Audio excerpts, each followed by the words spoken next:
Well, thank you very much, everyone, for joining me today. This is Opportunity Zones is an issue that has kind of stolen the show in especially commercial real estate the last couple of months, last year or so. So anyway, hopefully I'll be able to add a little bit of value, knowledge to what we know so far about Opportunity Zones.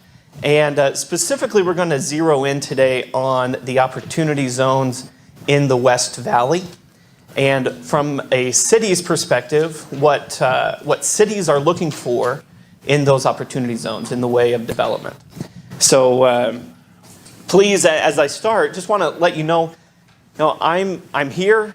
I'm a resource for you. So if you want, I'm happy to come visit your different brokerage companies. If you have all-employee meetings, whatever that may look like. If there are a lot of questions about Opportunity Zones, I'm happy to come out and chat with your folks more about that. And also, hopefully, the takeaway from this is call me or call my colleagues in the different West Valley cities, and we are happy to get in the car with you, drive you around, and look at what's happening in our cities, both in our Opportunity Zones and not in our Opportunity Zones. And please look at the Economic Development Departments as partners in development as we move forward. So as I say that, I also have to put a disclaimer. I am not an attorney. I am not a financial advisor. I am not any of those types of things. And so today is information only. It is not legal advice or tax advice in any way. So please do not take any rash actions based on what I say today. Consult the appropriate professionals. All right, so we'll go ahead and get started. Just a little bit about myself. My wife and I, we have two little girls, a 10-year-old and a 6-year-old. This isn't a great picture, but does anybody know what's behind us in that picture?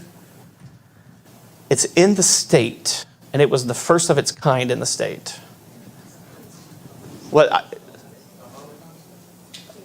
Prison. It's the territorial prison in Yuma. Yeah, anybody been down there? Cool, nice little visit. They've done a lot of great improvements along the riverfront there, if you haven't been down there recently. So anyway, my wife is a teacher at Canyon View High School, and we live in Goodyear, and obviously I work for the city of Avondale. And, sorry. Just a little bit about myself, too. I know, I think we're streaming to folks in Pinal County and Douglas as well. So a little bit about myself. I've worked for the city of Avondale for just under a year. Before that, I worked for the town of Wickenburg. So anybody, any realtors from Wickenburg here today? I didn't recognize anyone. So I worked for the town there. And before that, I worked for the city of Nogales.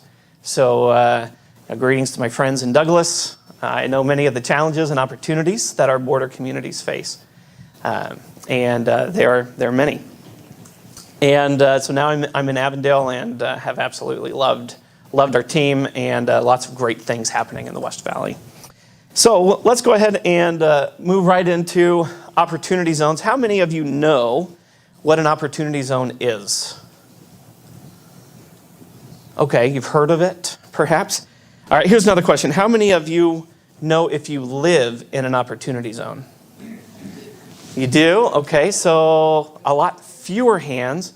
How many of you know where the nearest Opportunity Zone is to where you live? Okay, yeah, so we'll talk about some of them in the West Valley. All right, so a few hands, very good. So the Opportunity Zone legislation was passed in December 2017 in the federal tax overhaul, right? And unlike the entire piece of legislation that was passed, it was passed on a partisan level or basis. The Opportunity Zone bit of that legislation is a very bipartisan effort. And so if you talk to most of our representatives on either side of the aisle, support is very great for this legislation. And so no matter what side you sit on, really this is an all hands on deck type of effort here. And the goal of Opportunity Zone legislation is to increase investment in our low-income communities. So what was the process of getting an Opportunity Zone designated? So the states and the counties and some of the larger cities identified the census tracts that were low to moderate income, and then those moved forward. And I'll talk a little bit about that more of how the state did it in the next slide. But it could have been 25% of the state's qualifying census tracts, and so Arizona was one of the first states to have their opportunity zones submitted by the governor to the Treasury Department, and then Treasury certified those just over a year ago. So the opportunity zones are what they are at this point. They're not going to change, at least not in the foreseeable future. And also, so more along the lines of the goals of opportunity zones, just last week the White House released its implementation plan for the White House Opportunity and Revitalization Council. I don't expect any of you to remember that, but we'll give you some more information, or Liz will provide some more information after at the end of this. But the goal of the council is to coordinate public investment with private investment in these opportunity zones. Ultimately, there are a bunch of federal financial programs that are available. They want to try to channel those into opportunity zones to match up with private investment and bring those investments into the generally distressed census tracts that don't attract investment. That's kind of the goal. We'll see how that moves forward. Okay, so what was the criteria to qualify as an opportunity zone? It needed to be a census tract that was 20% poverty rate, or the median household income was 80% of the median for the state or the MSA, whichever was higher. So states were allowed to also nominate up to 5% of the contiguous tracts. So say, for example, you have a census tract that qualifies, then there's a census tract adjacent to that did not qualify. That 5% of those tracts could have been nominated as opportunity zones. And so some of them were in the state. And so in the state we had just over 1,500 census tracts. Of those, 671 met the criteria, which means we were able to nominate 168 of those tracts, and up to 9 could be contiguous tracts. So 160 were put forward by the governor, with another 8 contiguous tracts, and every county in Arizona has at least one of these opportunity zones. Obviously, Maricopa County, having the largest population, we have a whole bunch of them here in the county. All right, so now we're going to get in, and I'm going to get a drink of water here real quick. We're going to get into what are the tax benefits. So hopefully I won't put you to sleep as we walk through this, but I'm going to walk through an example, and hopefully this makes sense to you. And I would recommend if you have a pen and paper, I don't have it on the slide, so we'll kind of walk through this. But there are 3 specific benefits of investing in an opportunity zone. Number 1 is temporary deferral of eligible gain. Okay, well, what does that mean? Let's say, for example, you sold IBM stock for $2 million. Okay, I don't know about you. I'm not selling IBM stock for $2 million anytime soon, but perhaps you have clients who do. And of that $2 million value stock that you sell, $1 million of that is a capital gain, right? So you invested $1 million originally in IBM stock. That $1 million has now grown to $2 million. You sell it, there's $1 million gain on top of that, right? So that gain is taxable, right? At about 23%. So For easy math, we're just going to say 25% because that just makes my world a whole lot easier. So of $1 million of a 25% tax liability, how much would we be writing a check to the federal government for? $250, right? $250,000. Who wants to write a $250,000 check to the federal government? Come on, we like our paychecks, right? Government employees, even being a city employee. No, of course not, right? Nobody likes to. And so you have an option, right? Who's heard of a 1031 exchange? Very common, right?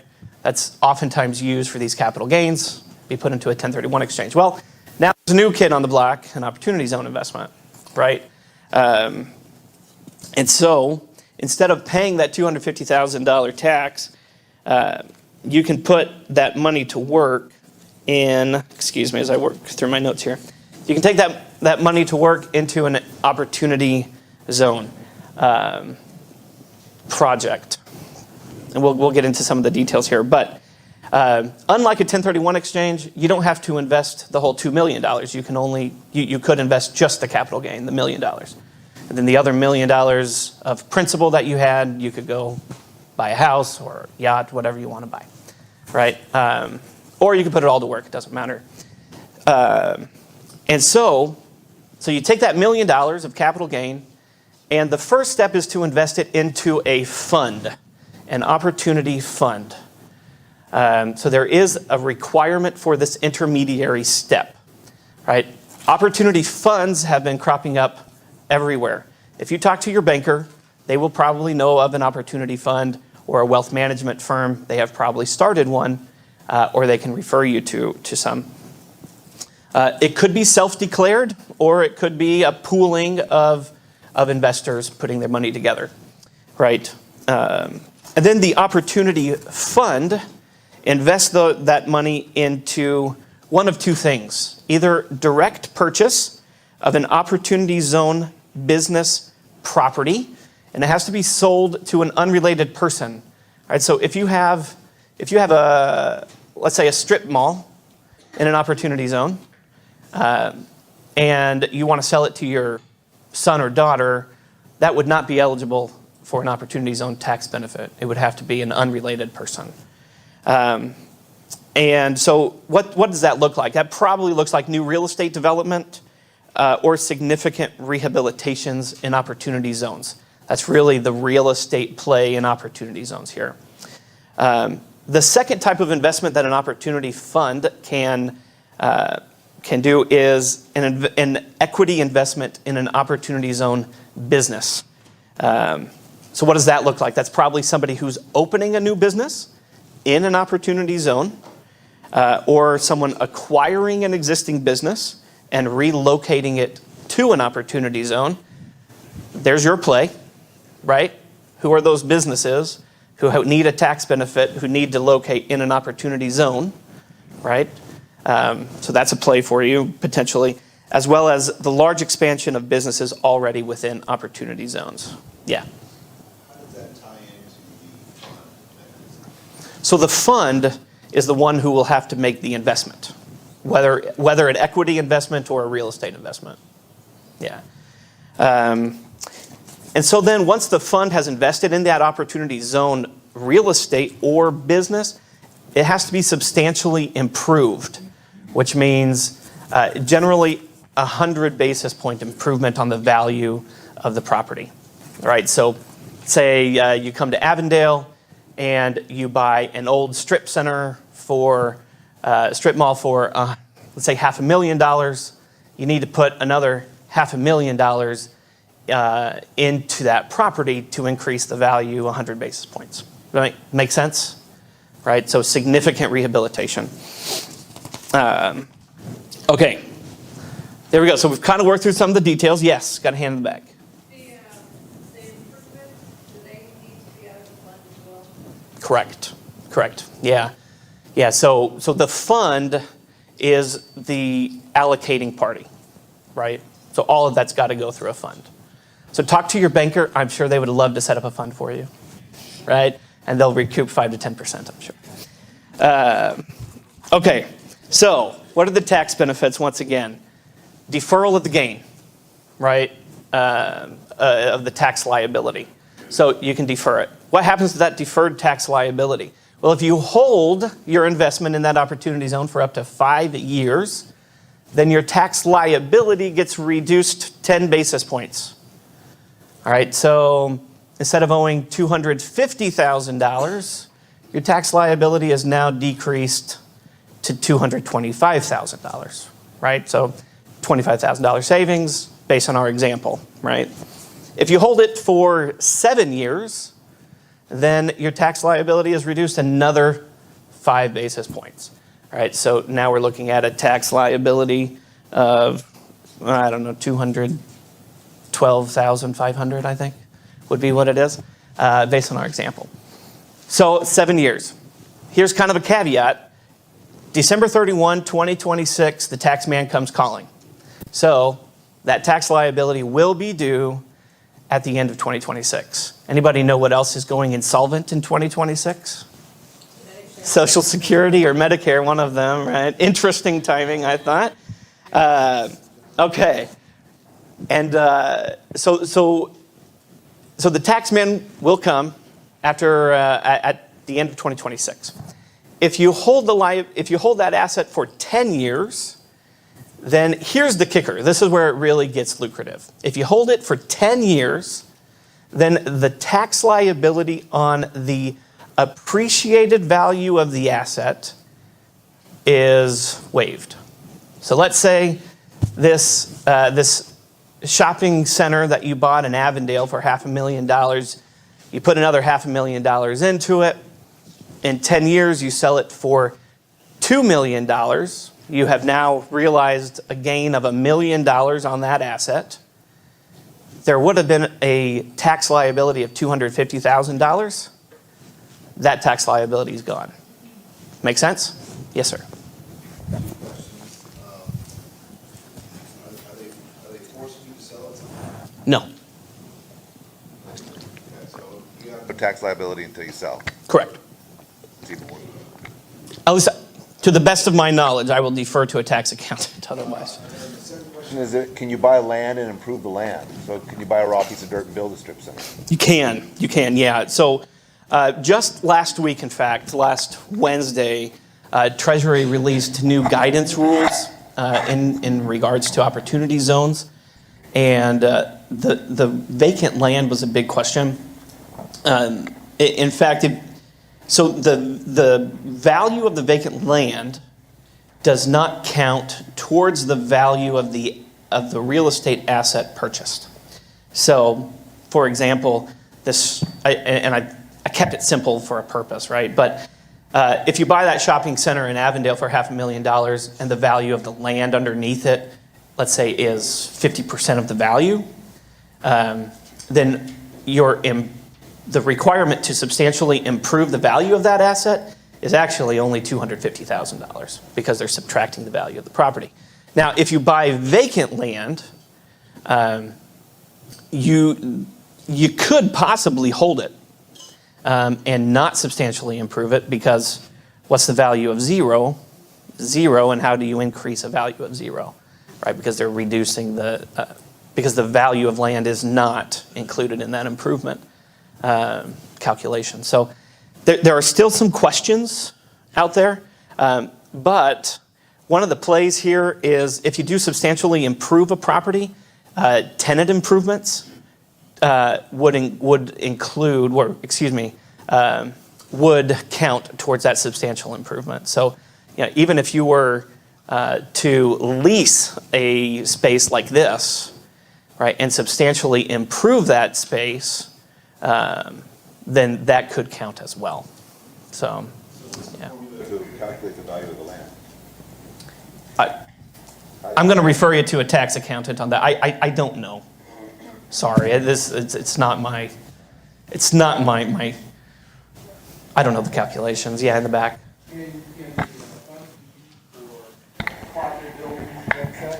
For what? Excuse me. Apartment buildings. Yeah, absolutely.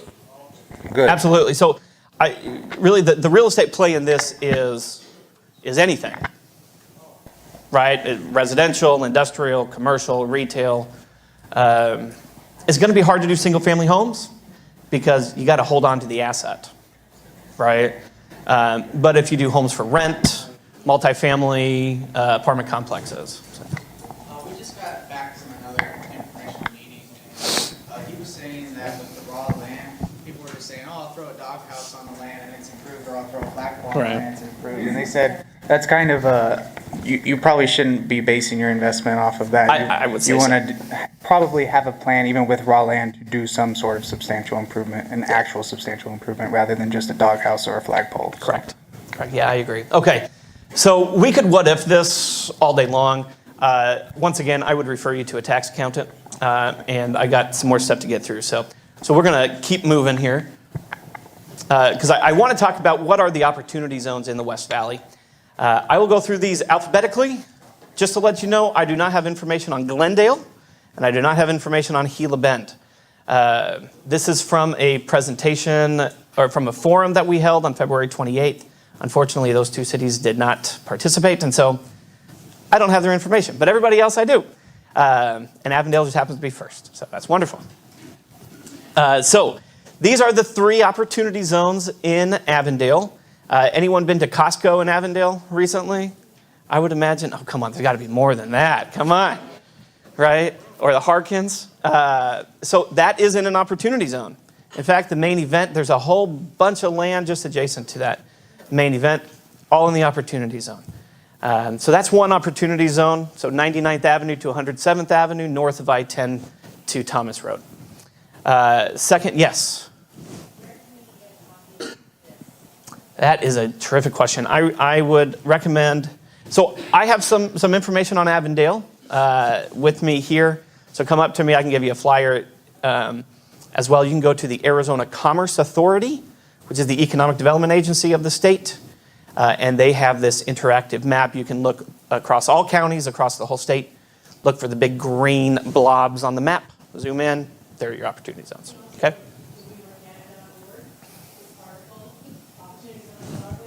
There you go. All right.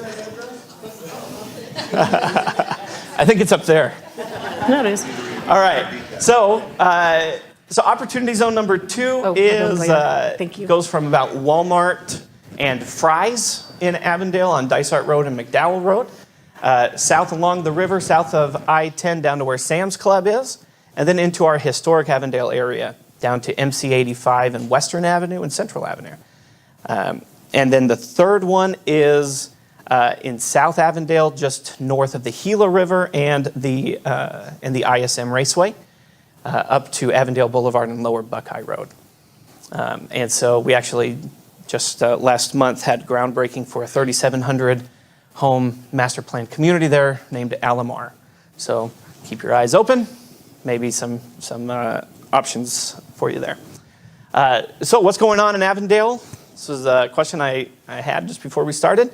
We have ACOS Medical Campus, in fact, just put up a construction fence, I think Monday. They will build 2 68,000 square foot Class A medical office buildings at 107th Avenue and McDowell Road at I-10. We're excited about that because we have no Class A office space in the Southwest Valley and Avondale specifically. And so we are real excited about that. 4 new hotels and actually a 5th one coming in. Just this morning we were chatting, we're looking at probably over the next couple of years, 1,000 to 1,500 new hotel rooms in the Southwest Valley alone, with all the hotels that are coming on board. Portillo's, anybody heard about Portillo's? Yeah, we are all excited about that. It has been tilted, it is ready to go. It'll open Q3 of this year. 9,000 square foot restaurant next to main event. And then we have over 1 million square feet of speculative industrial space going through the planning phases currently in Avondale. And a couple of our recent locates in Avondale, King Coil, Copper State Rubber, Site Solar, and others. So our 3 zones, the one where Costco is, we call the 99th Gateway Zone. And the author of this legislation, Senator Booker of South Carolina, was here for a groundbreaking in February. And we are real excited about this. This was the first ground broken on an Opportunity Zone project in Arizona. in Avondale. Former Governor Jan Brewer, Martha McSally, and a couple others were there as well.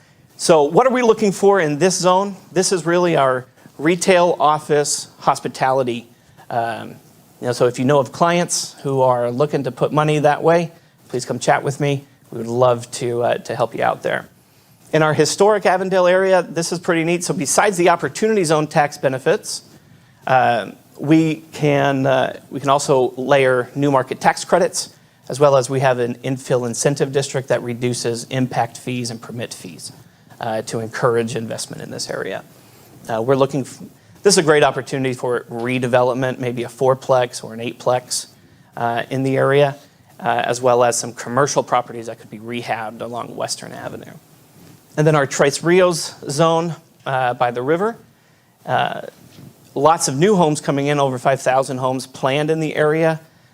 Great opportunity for commercial, as well as some multifamily is planned in the different developments that are coming. So obviously, Avondale's the clear choice. How many Avondale residents do we have here? All right, we got a few. Good. All right. Well, you'll just ask them, and they'll know Avondale is the clear choice.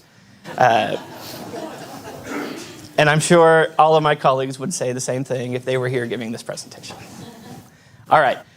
So real quick, I know we're almost out of time, so we'll go through these different cities here.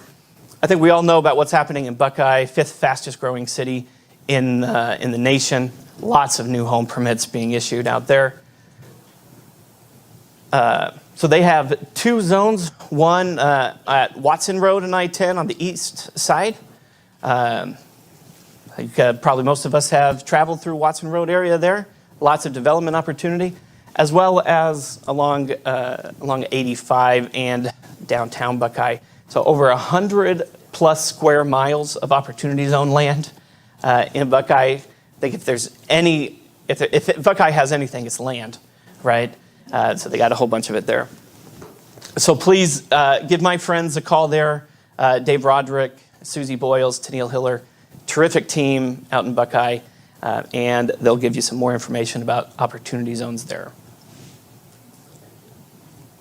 Sorry, I got to keep moving. All right, so El Mirage, 10 square miles. I think all of us probably know where El Mirage is. Decent demographic information there. Tom Doyle is my colleague there, so please give Tom a call. If any of you know Tom, he's about the nicest person in the world. He will give you, he'll give you as much time as you need to talk about El Mirage, and he finally got a Dairy Queen, I think is coming. He has been asking for a Dairy Queen. For as long as he's been in El Mirage, he's been asking for a Dairy Queen, and it's coming. So their opportunity zone is bounded by Grand Avenue, Thunderbird Road, and the railroad down to where Walmart is, right? Most of that is built out to single-family homes, but there is opportunity there for rehab, as well as their they call urban corridor at El Mirage Road and Thunderbird Road. So still some opportunities there. Excuse me just a minute.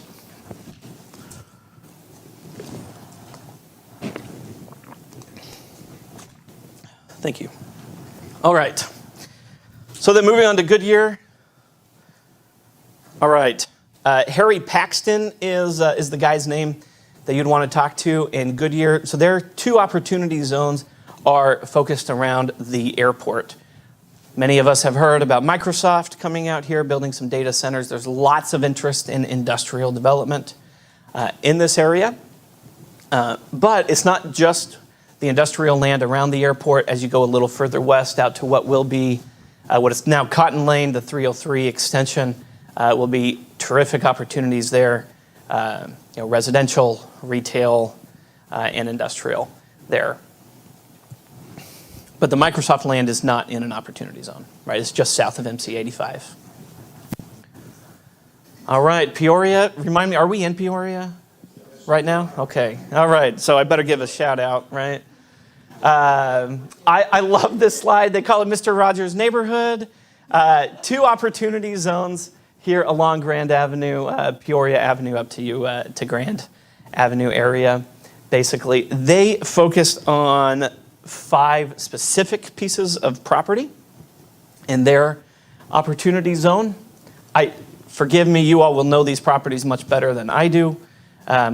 Is that a vacant big box?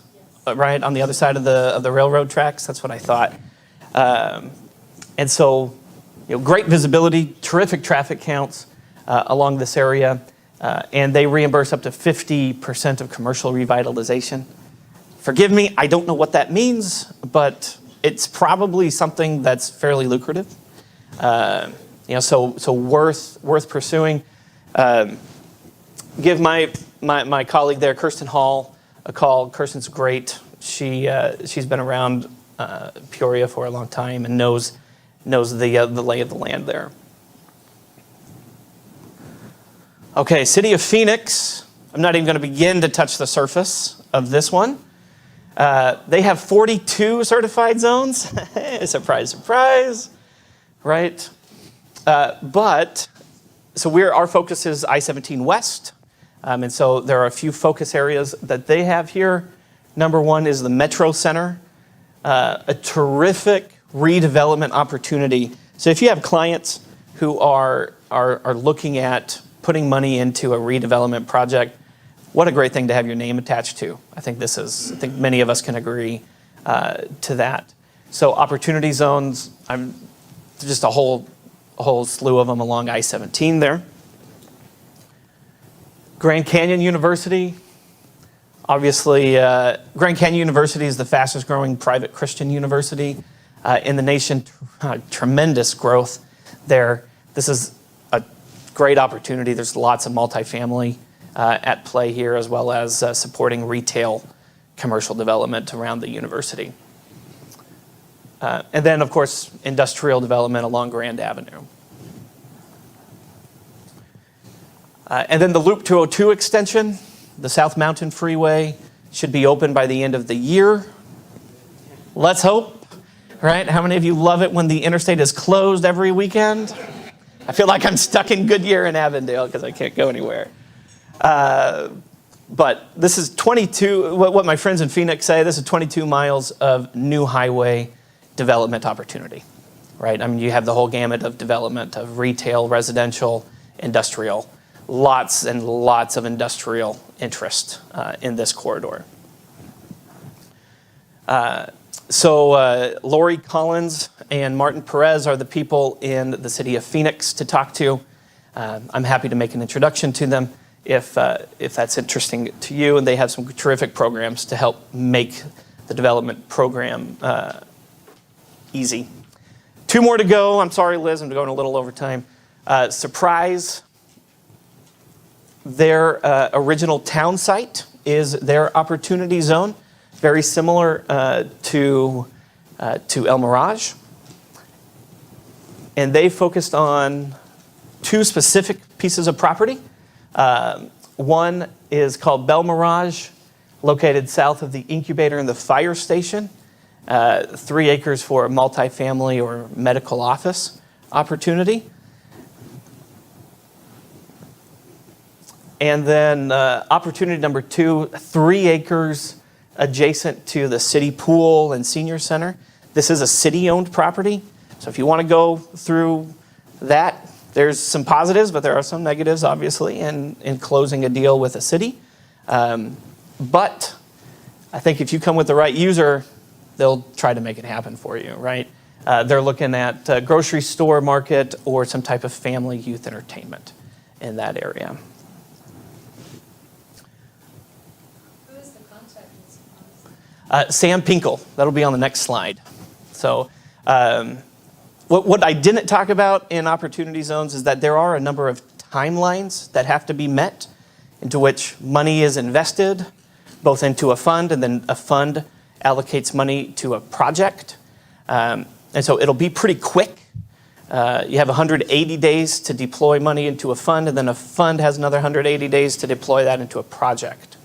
And so obviously entitlements and zoning is a question mark. Here, the cities have to be prepared to receive you, right, and get the project going, yeah.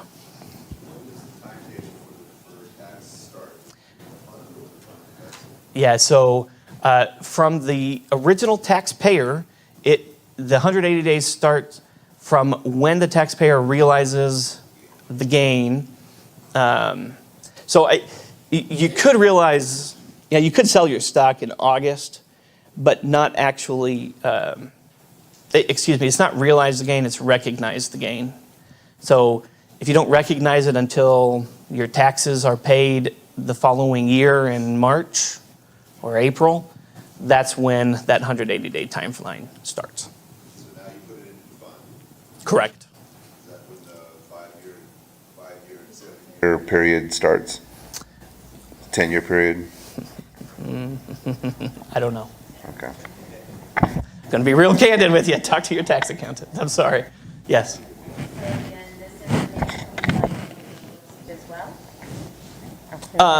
This So- information we find on the website as well The- for the timeline considerations?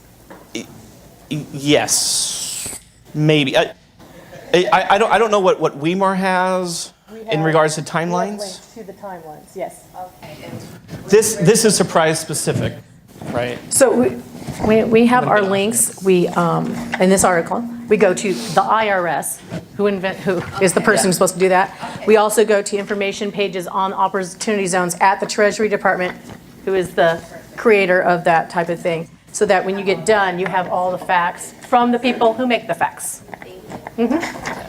So here's Sam's contact information.